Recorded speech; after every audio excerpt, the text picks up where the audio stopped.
नमस्कार, स्वागत है साहित्यिक झरोखा चैनल पर। आज हम करेंगे रघुवीर सहाय की कविता लोकतंत्र का संकट। देखिए, ये एक प्रसिद्ध कविता है और इस कविता के माध्यम से कवि ने स्पष्ट किया है कि लोकतंत्र में नेता और अधिकारी ही लोकतंत्र के संकट का मुख्य कारण है। लोकतंत्र यानी जनता के शासन पर संकट कब आता है? जब नेता और अधिकारी उसे समाप्त करने की ओर अग्रसर होते हैं। तो आइए इसको प्रारंभ करते हैं। यहाँ पर कवि क्या कहते हैं? पुरुष जो सोच नहीं पा रहे किंतु अपने पदों पर आसीन है और चुप हैं। तानाशाह, क्या तुम्हें इसकी भी ज़रूरत होगी जैसे तुम्हें उनकी है, जो कुछ न कुछ ऊट पटांग विरोध करते रहते हैं। सब व्यवस्थाएं अपने को और अधिक संकट के लिए तैयार करती रहती हैं और लोगों को बताती रहती हैं कि यह व्यवस्था बिगड़ रही है। तो यहाँ पर कवि क्या कहना चाहता है?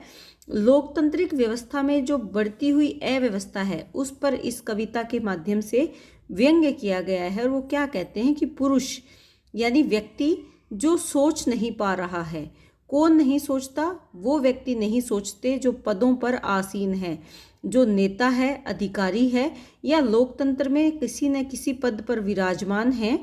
उनके बारे में कह रहे हैं कि वो अपने पदों पर रहते हुए उनके पास करने के लिए हक है, अधिकार है, लेकिन वो सब कुछ अनदेखा करते हैं और वो चुप रहते हैं, व्यवस्था के विरोध में चुप रहते हैं, किसी भी अन्याय के बारे में कुछ बोलते नहीं हैं। क्यों? क्योंकि उससे राजतंत्र की बजाय लोकतंत्र का विस्तार हो।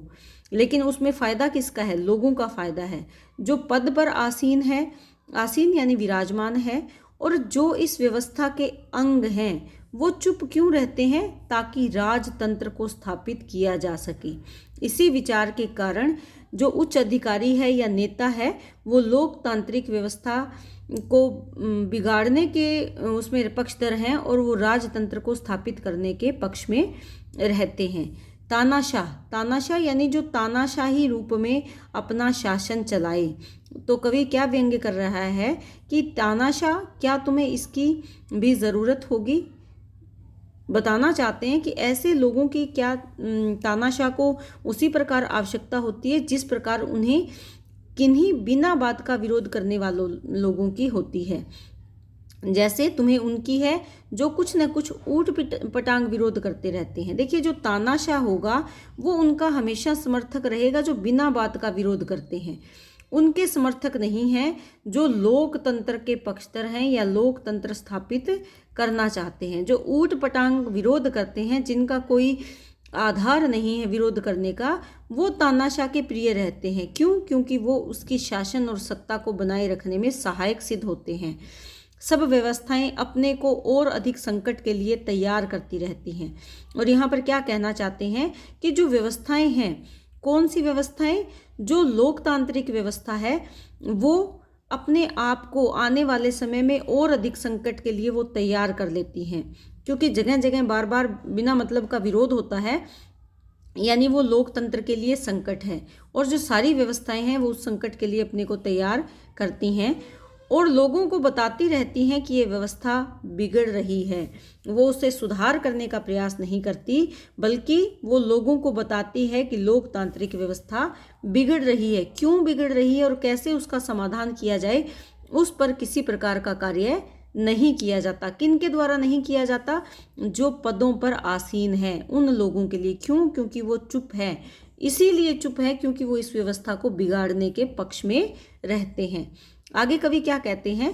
तब जो लोग सचमुच जानते हैं कि यह व्यवस्था बिगड़ रही है, वे उन लोगों के शोर में छिप जाते हैं जो इस व्यवस्था को और अधिक बिगाड़ते रहना चाहते हैं। कि जो लोग वाकई ये जानते हैं कि जो लोकतांत्रिक व्यवस्था है वो खत्म हो रही है, समाप्त हो रही है, उसको बिगाड़ा जा रहा है, तो वो क्या करते हैं? वो आवाज़ नहीं उठाते, बल्कि उन लोगों के शोर में छिपने का प्रयास करते हैं जो इस व्यवस्था को बिगाड़ने के पक्षधर हैं, इस व्यवस्था को बिगाड़ने के लिए बार बार प्रयास करते हैं, उनके पीछे छिप जाते हैं। अर्थात जो राज अधिकारी है या जो सत्ता में आसीन है, वो लोग उस व्यवस्था को सुचारू रूप से चलाने का प्रयास नहीं करते, बल्कि वो भी छिपने का प्रयास करते हैं उनके साथ जो पहले से इस व्यवस्था को बिगाड़ने के पक्षधर हैं। उसी में उनका हित है।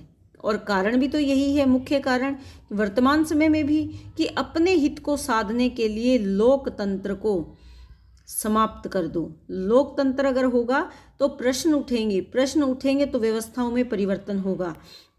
लेकिन जो पदों पर आसीन व्यक्ति हैं उनका हित किस में है? उनका हित छुपने में है, उस शोर के पीछे छिप जाने में है, प्रश्नों का उत्तर देने में नहीं है। लोकतंत्र का विकास राज्यहीन समाज की ओर होता है और इसीलिए लोकतंत्र को लोकतंत्र में शासक बिगाड़कर राजतंत्र बनाते हैं। कि लोकतंत्र का विकास कैसे होता है? राज्यहीन, यानी राजा का शासन नहीं है, लोगों का शासन है, तो सत्ता कैसी होगी? वो विकास किसका होगा? समाज का होगा। लेकिन लोकतंत्र को लोकतंत्र के शासक ही बिगाड़ते हैं। यानी लोकतांत्रिक जो व्यवस्था है उसको कौन बिगाड़ता है? जो शासक है वही उसे बिगाड़ने का प्रयास करता है। और उसका उद्देश्य क्या रहता है? राजतंत्र को बनाना, राजतंत्र को स्थापित करना।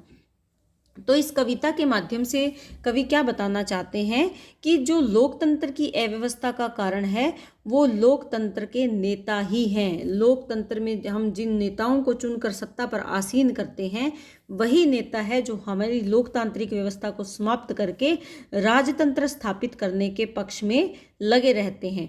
और जब भी कोई आवाज़ उठाई जाती है तो उस आवाज़ के प्रश्नों का उत्तर नहीं देते, अपितु वो अन्य जो बिगाड़ने वाले हैं या सत्ता में उथल पुथल करने वाले हैं उनके शोर के पीछे स्वयं को छुपाना उन्हें ज़्यादा उपयुक्त लगता है। और किस लिए? ताकि राजतंत्र को स्थापित किया जा सके। तो सहज सरल और व्यंग्यपूर्ण खड़ी बोली का यहाँ इन्होंने इस्तेमाल किया है। प्रसाद गुण है और शैली वर्णनात्मक है, क्योंकि वर्णन किया है हमारी व्यवस्था का कवि ने अपने काव्य के माध्यम से।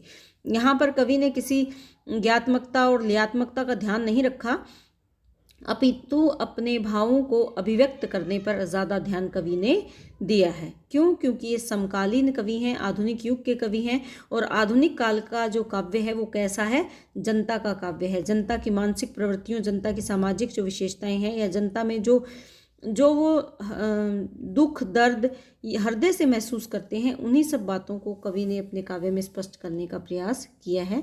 तो उम्मीद करती हूँ कि कविता आपको बहुत अच्छे से समझ में आई है।